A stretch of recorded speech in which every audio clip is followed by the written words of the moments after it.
makanya diduga produk kamu menggunakan nomor BPOM yang palsu. Itu jawabannya, nomor BPOM yang palsu. Terus yang kedua, kalau nomor BPOM yang palsu harusnya ada nomor BPOM yang bukan yang aslinya. Dan kan namanya memang Ribaskin. Aku tidak merubah nama BPOM, tidak merubah judul. Aku hanya itu sebagai treatment gini kok. Seperti halnya kita. Paham aku. Ini kan Ribaskin ini kan produk nih. Di sini kan dia ada BPOM-nya sendiri. Terus kamu bungkus lagi, itu ada 2 BPOM tuh jadinya. Aku tidak isi BPOM-nya karena memang aku cuma lapisi dengan nama treatment glowing booster. Berarti BPOM-nya tetap satu. BPOM-nya tetap satu. Karena ada beberapa produk yang saya temukan, di dalamnya ada BPOM-nya, di luarnya ada BPOM-nya lagi. Enggak. Tapi itu ada kan produk begitu kan? Aku kurang tahu, tapi produk itu tidak ada. Di punya kamu tidak ada. begitu. Bahkan cara pakainya saja ya, karena ada SOP di klinik ini ya, pasien tidak ada cara pakainya di produk tersebut. Jadi kamu hanya membungkus aja, tapi BPOM-nya tetap satu gitu, dan itu terdaftar sah gitu. Iya, karena itu nama treatment sama seperti mungkin halnya kita mau melakukan treatment botox di klinik.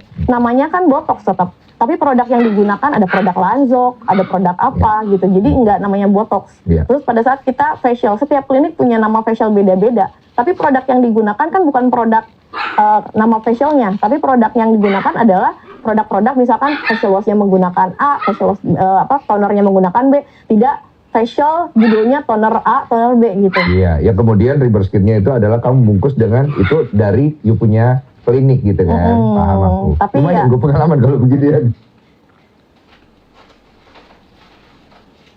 Ngerti kalian kan?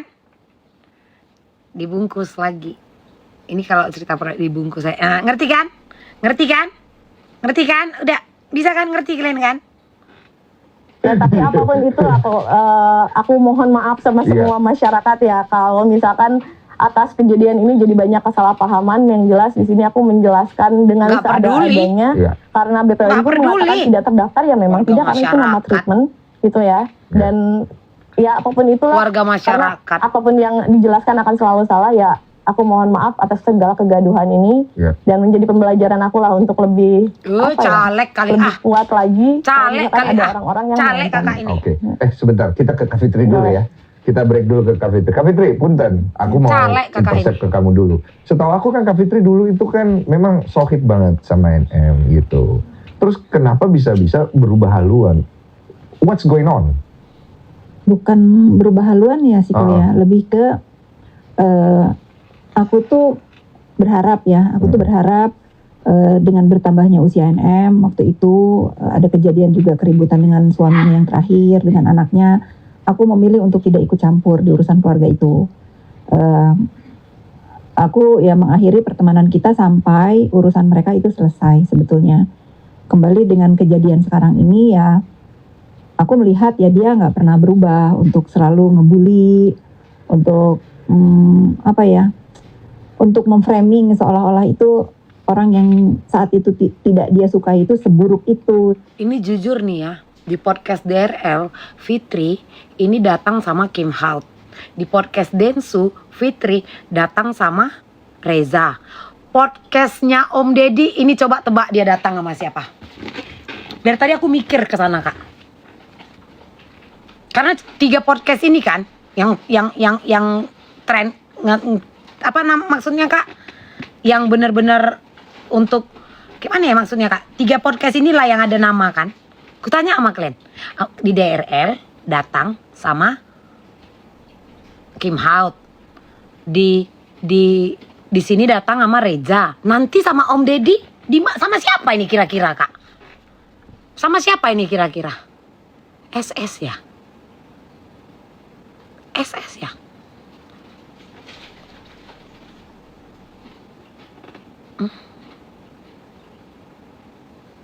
Iya kan?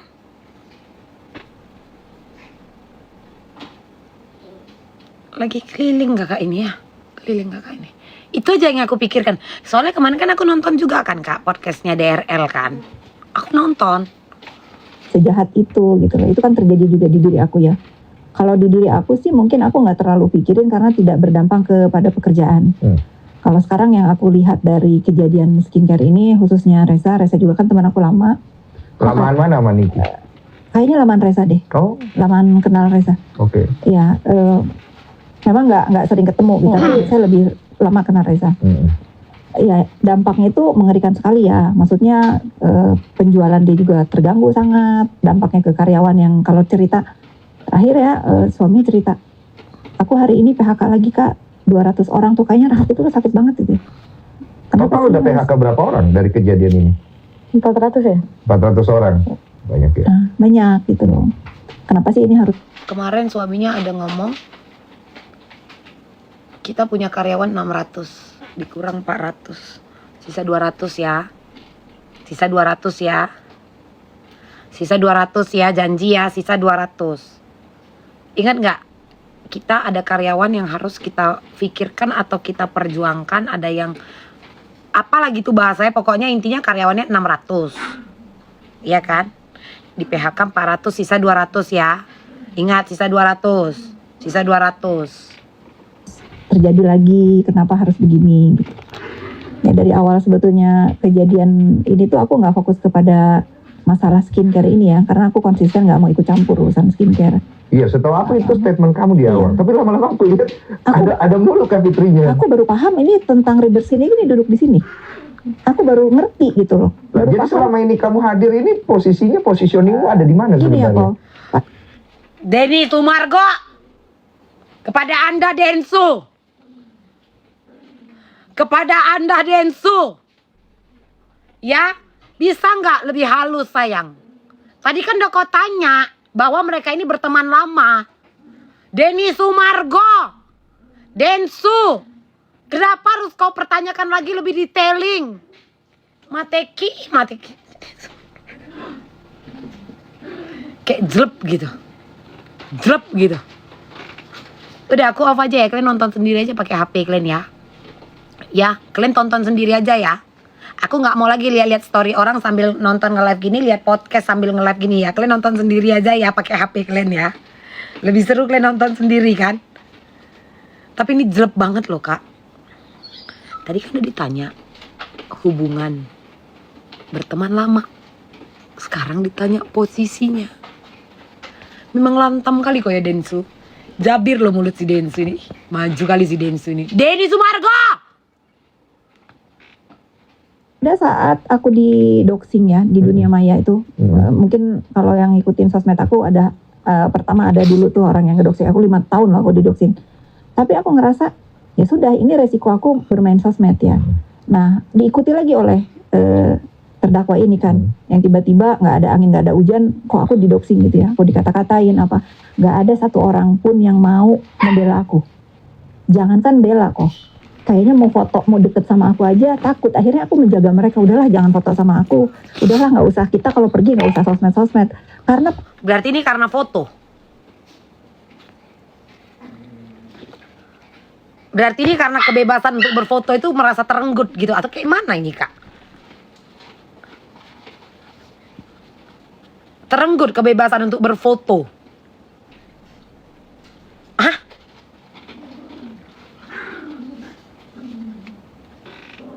pasti kena. Kalau sekarang aku melihat Reza ini sendirian, nggak ada yang memberikan kekuatan, nggak ada yang megang tangan dia begini, ya udah semua akan baik-baik aja.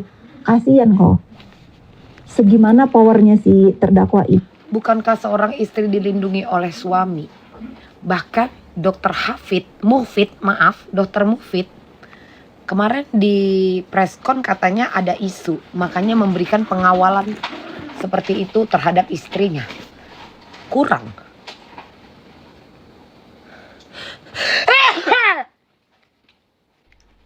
Kok alergi aku ya abis dengar itu. Kok alergi aku kak abis dengar itu kak. Kayak aku. Kan ada lakiku yang melindungi.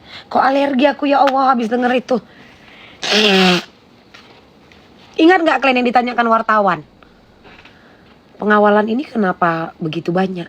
Oh karena saya mendengar ada isu gitu. Awak nanya aja ini. Ini aku beneran alergi ya. Kalian lihat ya ini bersinku. Bersin itu kak gak bisa dibuat-buat. Berdengung. Ya. Bersin itu nggak bisa dibuat-buat. Ini bener ya, aku alergi. Ya, ini bersinnya aku beneran ya, bukan dibuat-buat, bukan naskah. Cuman satu yang mau aku bilang kak, kebohongan itu bisa direncanakan. Ya, Tapi kebohongan itu bisa terbongkar tanpa direncanakan. Slebel, jenggol dong. Prikitiu. Udah ya lanjut ya. Jangan gitu Mi, minta maaf aku ya kak. Minta maaf aku ya kak. Lanjut ya. Lanjut kita. Kalau enggak aku pergi nih, mau joget aku. Ya. Huan. Tunggu dulu kakak ini. Gitu ge. Ini di dunia maya itu begitu mengerikan. Aku di sini merasa kalau nggak aku yang mendampingi Reza ini untuk melawan bullying, siapa lagi? Aku tidak mau masyarakat Indonesia ini menormalisasi perbuatan bullying yang dilakukan sama terdakwa. Itu Berarti aja dengan sendirinya Kak Fitri menapik isu bahwa ini adalah usaha balas dendam atas sakit hati. Mulutmu Aku Densu. harus balas dendam bukan sama dia kok. Sama Yoke tuh yang sekarang udah ditahan sekarang udah di Salemba. Aku akhirnya melakukan pelaporan terhadap yang namanya Yoke itu. Dia itu 5 tahun ngedoxing aku kok. Anak aku dibully. Udah habis sampai anak aku tuh harus ke psikolog. Harus langganan konsultasi ke psikolog untuk menenangkan hati dia. Bahkan yang nomor 2 itu sampai sekarang masih ada dampaknya. Iya. Tapi aku nggak dendam sama dia. Bahkan ibunya kalau telepon saya minta maaf, dan saya juga sempat nangis begitu ibunya telepon, karena saya ngerasain jadi seorang ibu ya, bagaimana anaknya itu sekarang harus berurusan dengan hukum, harus ditahan untuk sesuatu yang sebetulnya ngapain sih ngebully-bully gitu, ngapain sih kamu begitu. Tapi kan kalau aku tidak membawa ini ke jalur hukum, aku seperti ibu seperti apa yang anak-anak aku bertanya, lampu, kenapa ya, kamu tidak membela kita gitu. Sebegitu banyak kejadian yang dilakukan terhadap diri aku, keluarga aku 5 tahun. Itu pun aku nggak dendam ya sama Yoke. Aku sering, sekarang bahkan kalau dia ada waktu, terakhir dia ada waktu untuk telepon dari kuartel ya, dia telepon, Ibu Fitri, saya minta maaf. Iya saya maafkan. Berarti kalau sama Niki udah tidak ada dendam berarti gitu. Nggak ada. Buat apa saya dendam sama dia? Dan banyak juga yang salah paham ya, maksudnya salah paham seolah-olah Kak Fitri ini yang Si Reza ini orang lagi ngobrol kok dipotong-potong. Lucu kok Reza. Aku taunya dokter itu ada loh etika profesi. Masa ini nggak ada etika berbicaranya? Orang lagi ngomong tiba-tiba dipotong. Kayak mana ya Kak Reza ini? Hah? Menurut kalian lah geng? Iya kan? Ini kan mereka lagi ngobrol. Ditimpalin. Ngerti nggak maksudku? Hah? Dokter kan? Oknum dengan nama Nikita, teman lama. Dokter ngerti nggak Kak?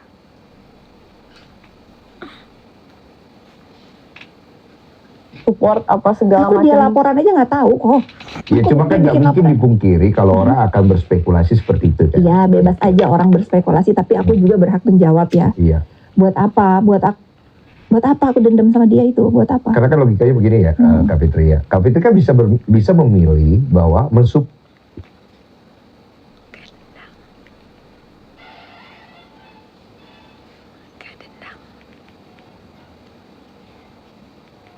Nyesel banget kemarin pulang. Tuh gitu aku bantuin ibu jaksanya makain rompi.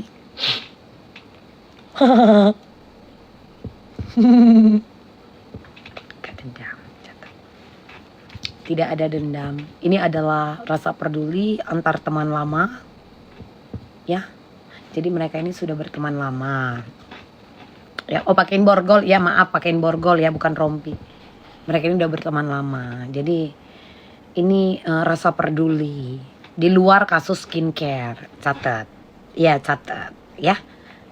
Catat.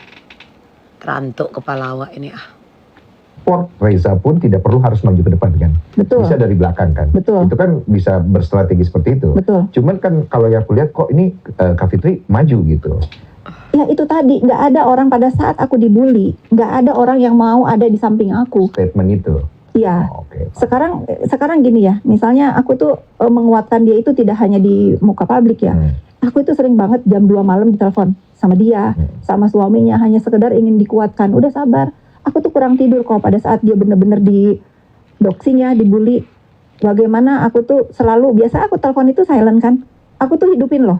Karena aku rasain gimana sih gak bisa malam, gak bisa tidur, belum lagi anak-anak yang stres. Kadang-kadang suami istri ini bisa datang ke rumah aku jam 12 udah tenang gitu. Kenapa aku harus mendampingi pada saat di persidangan? Ya nangis. Pada saat misalnya di persidangan, aku bayangin ya, bagaimana ramainya itu persidangan kalau dia sendiri.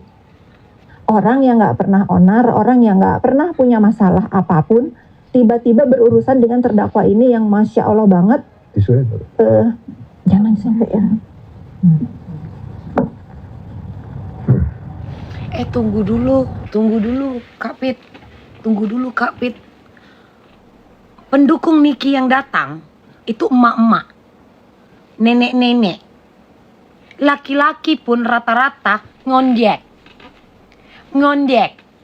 Seseram apa? Enggak kutanya lah kalian. Kak. Hah? Emak-emak, nenek-nenek berdoa untuk Nikita. Kalian bilang dia lagi berduka lara. Enggak, kalian nonton nggak sidang itu Kak? Ada nggak yang nggak tunggu ini? Jika berbicara seseram apa, bahkan tidak ada menyoraki saksi dari ABC. Malah itu dilakukan dari siapa? Pihak mereka, pihak pelapor. Itu kan satu payung kan? Kayak panda. Enggak, kita pepet aja. Ada nggak kalian tengok entah dari aku, entah dari siapa? Kalau si Elsa itu ke Miss Gosip, karena si Miss Gosip itu kan bawa almarhumah. Almarhumah ibu dari Niki. Tapi kan nggak ada kan? Ini kok merubah cerita asli ya? Ini kok diputar cerita itu? Ngerti nggak Kak maksudku Kak?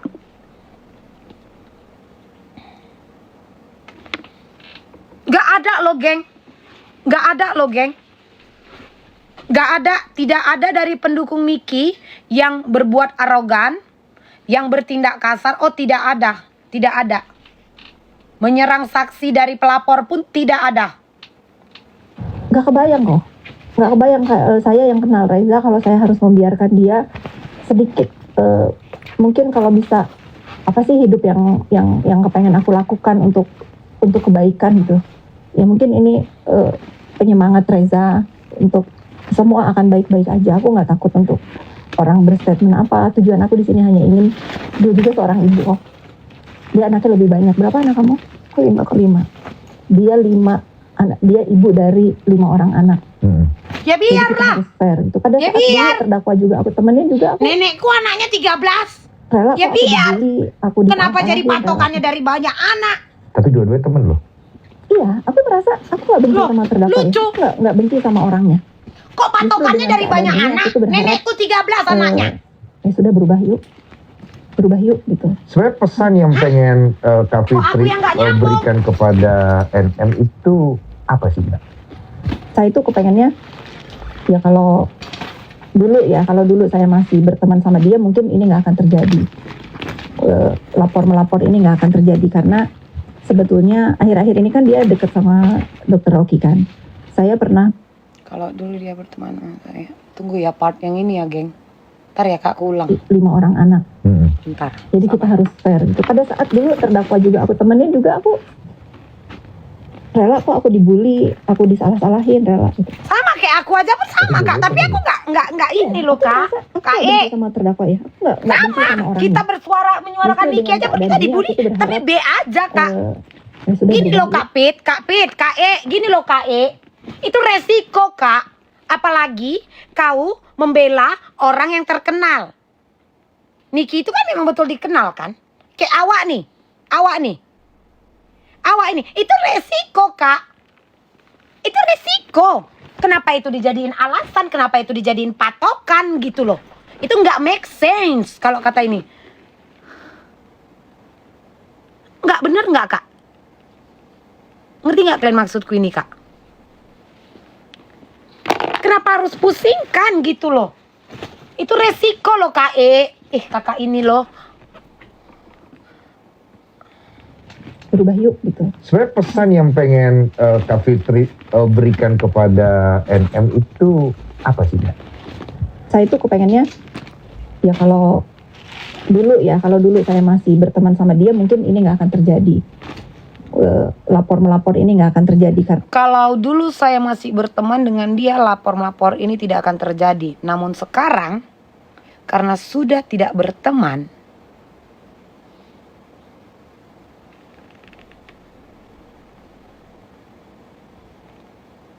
好想和你在一起，好想着你在一起，好想着你在一起，好想着你在一起，好想着你在一起，好想着你在一起。好想着你在一起，好想着你在一起。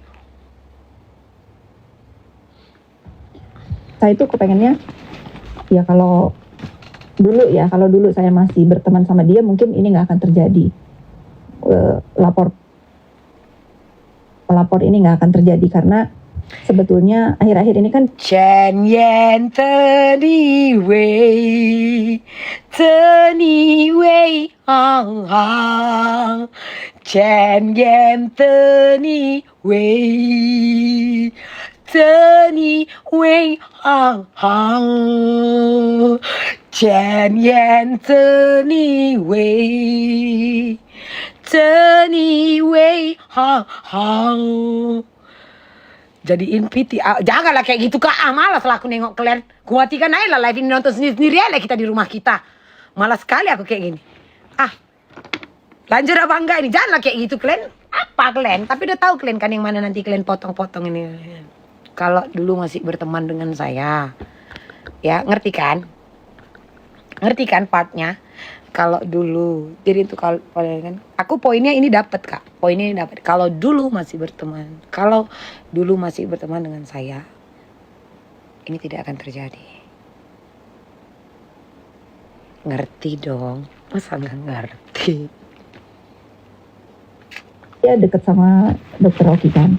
Saya pernah mengatakan ke dokter Oki, sudah bisa nggak jangan ribut lagi.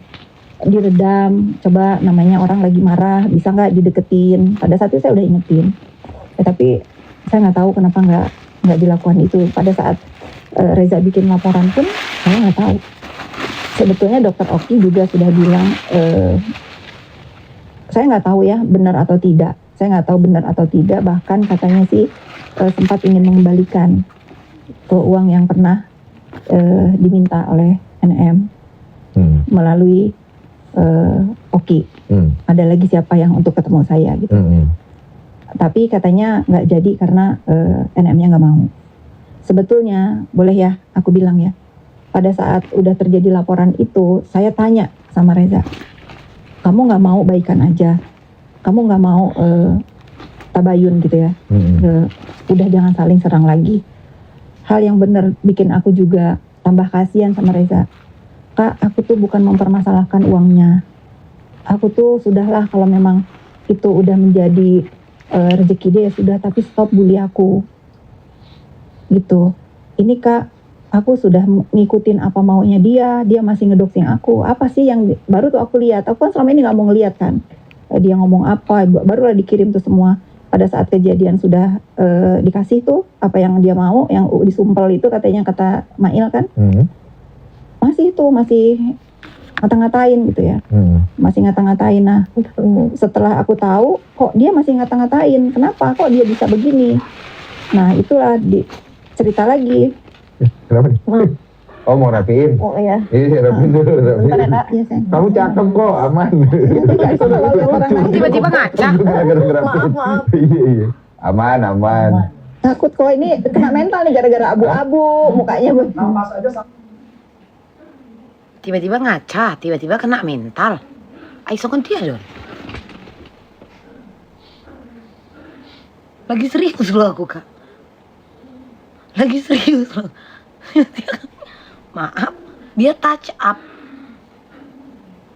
Kenapa nggak permisi aja dulu? Bentar ya, aku ke toilet gitu. Ngerti nggak? Berarti ini kan nggak dipotong-potong ya? Kenapa dia nggak permisi gitu ke toilet? Hah? Kakak touch, oh dia pakai make up ini. Oh, ini pakai make up. Ini pakai make up kakak ini. Apa hubungannya kena mental dengan touch up? Orang kalau kena mental nggak sempat mikirkan ini. Orang kalau kena mental itu tidak muncul ke publik. Orang kalau kena mental tidak akan podcast. Emang ada orang kena mental kak touch up? Orang kena mental podcast di depan kamera, maaf ya. Dan ini akan ditonton, ini aja baru 2 jam sudah 317.000 tayangan, sudah 36.000 komentar. Orang kena mental itu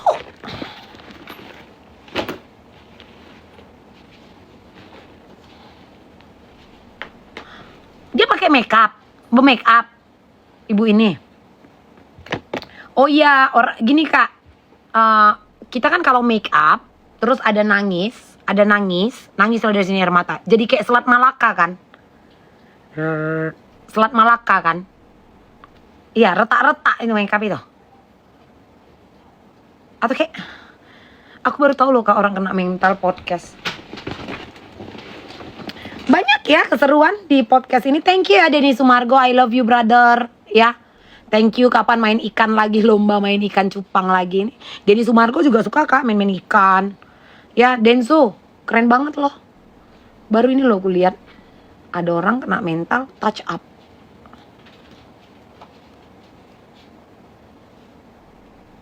Ya kan? Nafas aja salah. Kenapa jadi insecure gitu? Nggak tahu. Hah? Ya sudah, itu dampak bullying loh. Separah itu pengaruhnya ke mental kamu. Aku setiap ketemu sama orang di mall dimanapun orang ngeliatin muka aku nggak abu-abu kok. Terus dia balik lagi, sampai 3 kali dia balik. Oh, makanya kamu kalau itu dikit kamu langsung ngaca gitu. Dia kemana-mana bawa kaca sekarang. Itu yang bikin aku sedih loh. Oh. Itu tuh benar-benar, dan kacanya itu bukan kaca bedak kayak gitu. Main-main ke Sumatera, Bu Fitri. Bu Fitri main-main ke Sumatera. Mama-mama di sana ke gereja memang dalam tasnya ada kaca. Mama-mama ke pesta, kami mama-mama Batak memang tiap hari bawa kaca. Bu Fitri tahu nggak? Bu Fitri tahu nggak? Acedo Mirabella itu dipotek, kacanya dimasukin ke tas. Tahu nggak Bu? Itu udah biasa. Bahkan semua wanita udah biasa kemana-mana bawa kaca. Kenapa itu harus didramatisir? Ngerti nggak? Kenapa hal membawa kaca itu harus dijadikan alasan bahwa seseorang terkena mental? Kalian tahu nggak kak, zaman mamaku pakai bedak Revlon Ultima dipakai mamaku, kacanya diputeknya dimasukkannya kalau dia ke pesta. Gini dia di pesta itu, mama awak.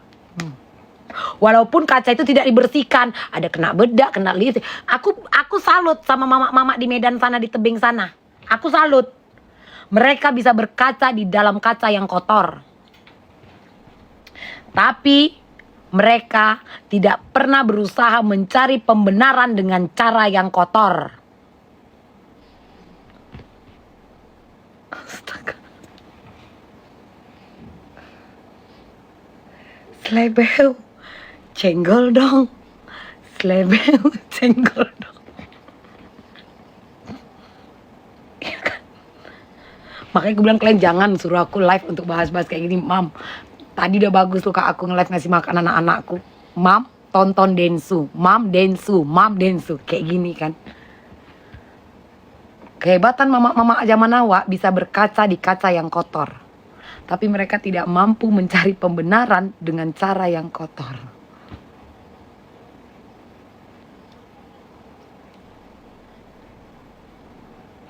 Enggak betul loh kak. Kak, serius. Zaman mamaku, jadi tempat bedak itu dipotek, kacanya diambil, diletak di dalam apa namanya sayang? Di dalam tas. Serius, mamaku loh kak, serius. Terus itu dia nggak sistem bersihin, ada kena bedak. Loh, mama aku kak pakai lipstick, itu nggak ditutup.